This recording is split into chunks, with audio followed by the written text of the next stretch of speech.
ድምጼ መልሽ የሰማሁት ነው። ቀሲስ እኮ ሚውት ላርግልህና አውራ በቃ እንደዚያ ነው እንጂ እኔ ላዳም ሚውት አርጌ እያወራሁ ስለሆነ አውራ ቀጥል። ችግር የለውም። በቃ ሚውት ያድርጉትና እኔ አውርቼ ጠይቄ ከጨረስኩ በኋላ እርስዎ እንደገና እንትን ይላሉ። አዎ ቀሲስዬ ማለት ኤርሚያስ ከዛሬ 6 ቀን በፊት ጥያቄ አቅርቦሎት ነበረ። የውይይት ስላሽ ዲቤት ምን አይነት ዲቤት ከተባለ በታቦቱ ላይ ዲቤት ቀርቦሎት ነበር።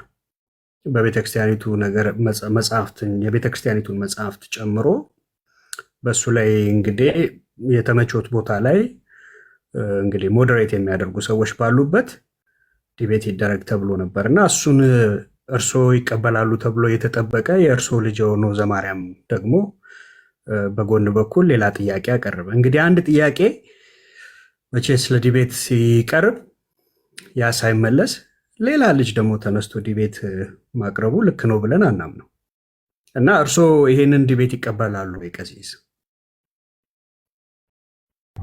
ጥሩ ሚውት አድርገውና ላውራ እንዳያስተጋባብህ። እሺ አንደኛ አዎ የመጀመሪያው ምንም ጥያቄ የለውም እድል ነው እቀበላለሁ ዲቤቱን። ስለዚህ እቀበላለሁ ብዬ ራሴ በተደጋጋሚ ጥሪ አቅርቤያለሁ አይደለ? ከዚያ በፊት ግን ግትልትል ውሸት ስላለ ያልሞተን ሰው ሞተ፣ ቤተክርስቲያኗ ላይ የተዋሸው ውሸት ስላለ ወንጌል ደግሞ ስለ እውነት ስለሆነ እውነት ማውራት የሚቻለው አንድ ሰው ውሸቱን ውሸት ነው ኃጢአት ሰርቻለሁ ብሎ ንስሐ ሲገባና ከዚያ በኋላ ስለ እውነት ይወራል። ሰው እውነት በሌለበት እውነት በማያወራበት ሁኔታ ላይ ስለ ወንጌል ማውራት ሚኒንግለስ ነው፣ ለኔ ትርጉም የለውም። ሰው እኔ የማወራው የጌታዬን ወንጌል ነው ማስተምረው፣ እውነት ነው፣ ህይወት ነው፣ መንገድ ነው። እሱን ለማውራት ምን ያስፈልጋል? እውነት መናገር ይጠይቃል፣ ክርስቶስን መምሰል ይጠይቃል። ግትልትል ውሸት በቤተክርስቲያን ላይ እየተዋሸ እኔንም እየሰደበ ትናንትና ሰማው ነበር። ጠንቋይ ይላል። አሁን በዲቤት ሲነጠፍ በድግምት ደግሞ አሸነፉ ይል ነው።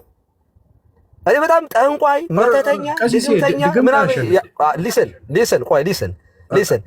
የፈለጉትን መድገም ይችላሉ። ቆይ አዳምጠኛ አሁን ይወቁታ። እኔ ላውራ ቆይ ላውራ ያልሞተን ሰው ሞተ፣ በህይወት ያለን አገልጋይ ሞቶ እያለ ሲያለቅስ ነበረ። ያልሞተን ሰው ቤተክርስቲያኗ ገደል ማለት በቅዱስ ቁርባን ነው የገደሉት እያለ ቪዲዮ እኮ አለ። ስለዚህ ይሄንን መጀመሪያ ያጥራ፣ ንስሐ ይግባ።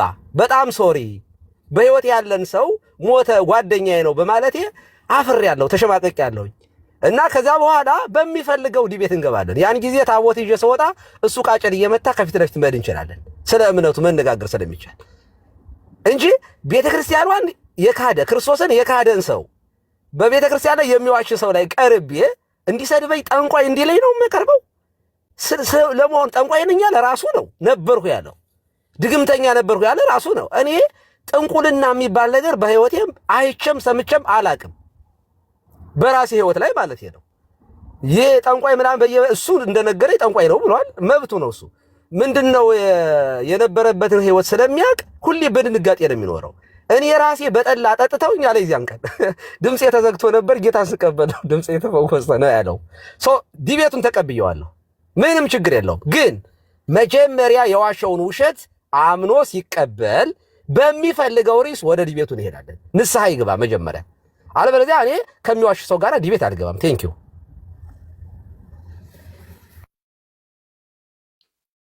በጣም ጥሩ። ኦኬ ኤርሚያው መጣ። እሺ ቤኒያ መጥቻለሁ።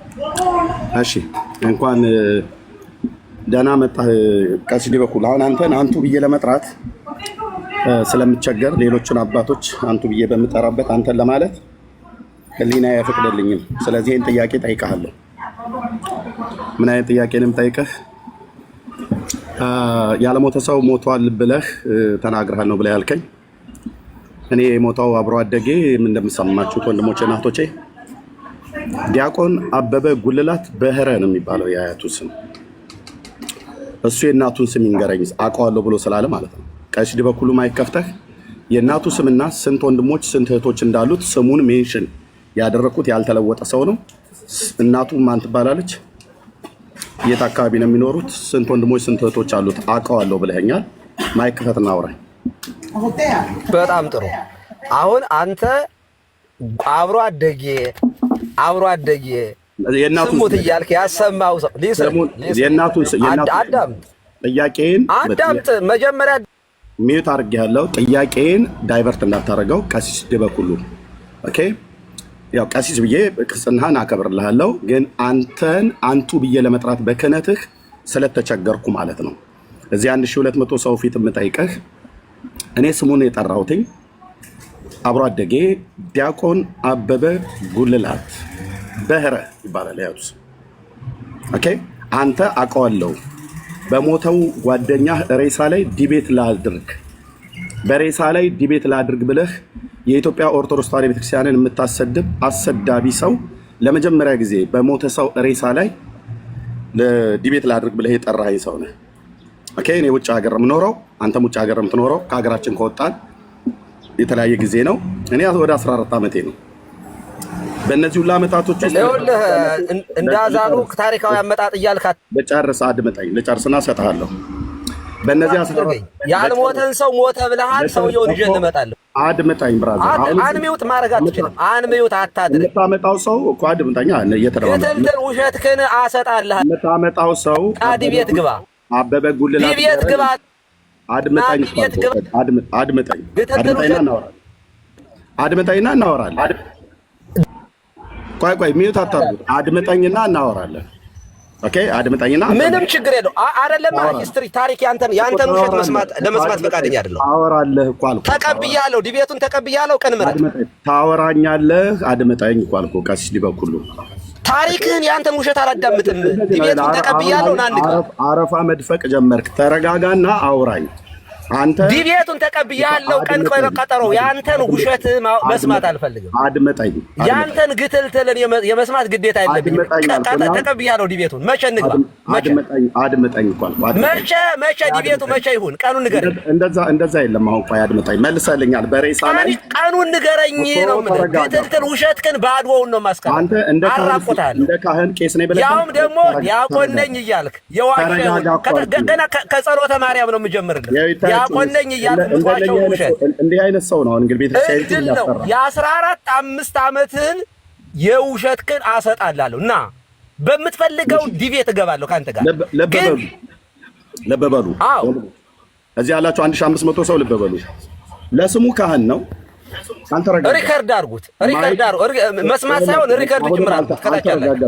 እዩት። አልተረጋጋም። በጣም እየጮኸ በጣም እየጮኸ ነው። በጣም እየገለፈጠ ነው። እዩት ምን እንደሚያደርገው። እኔ እየጠየቅኩ ያለሁትን ሚዩት አድርገው። አይ ቲንክ ድምፅ አንተ ጋር ኤኮ ስላለ ማለት ነው። ሚዩት አድርገው። በዚህ ነው ያልክ። ታሪክ አታብዛ ግን አጠራርገው። ሚዩት አድርግ። አልተረገ ዚስ ኢዝ ኦርቶዶክስ። ልብ በሉ። እኔ ካሜራ ከፍቼ ፊቴን እያያችሁት ነው የማወራው። ፊቴም ላይ የሚነበባል። እሱ ከካሜራ ውጪ አረፋ እየደፈቀም ሊሆን ይችላል ይሄን የሚያወራው። ይሄ ሰው ስማ ቀለም ያዳምጥ። ቀለም ይዋ ኤቲክሳቸው ቀለም የሰጠራይ ነበር። ድጀቱን ተቀብያለሁ። ና እንግባ። ቀኑን ንገረኝ። አሁን ታሪክ አታብዛ። ቀኑን ንገረኝ። መቼ እንግባ? መቼ ይሻልሃል? ኦኬ ሚዩት አድርግ እና ልጨርስ። አላረግም። ያንተን ውሸት የመስማት ግዴታ የለብኝም። ዲቤቱን ልቀበልህ ነው የመጣው። ተቀብዬ እቤትህ እኮ ነው የመጣው። ና ዲቤት እንግባ። ኤቲክሱን ይዩት ወንድሞቼ እናቶቼ። ይህ ነው ግትልትልን አሰጣልህ ነበር ግን አትቀበልም። ይሄው ነው ያንተ በቃ ቻው። ኤቲክሱን ብቻ ይዩት ምን ያህል። እኔ የኢትዮጵያ ኦርቶዶክስ ተዋሕዶ ቤተክርስቲያን አባቶች እናንተ ፍረዱ። ቄስ ነኝ ብሎ የኢትዮጵያ ኦርቶዶክስ ተዋሕዶ ቤተክርስቲያንን የሚያሰድብ ዲቤት ጥሪ ለታቦት ስለ ታቦት ውይይት እናድርግ ብዬ ጠርቼው በሞተው ጓደኛህ በአብሮ አደግህ በዲያቆን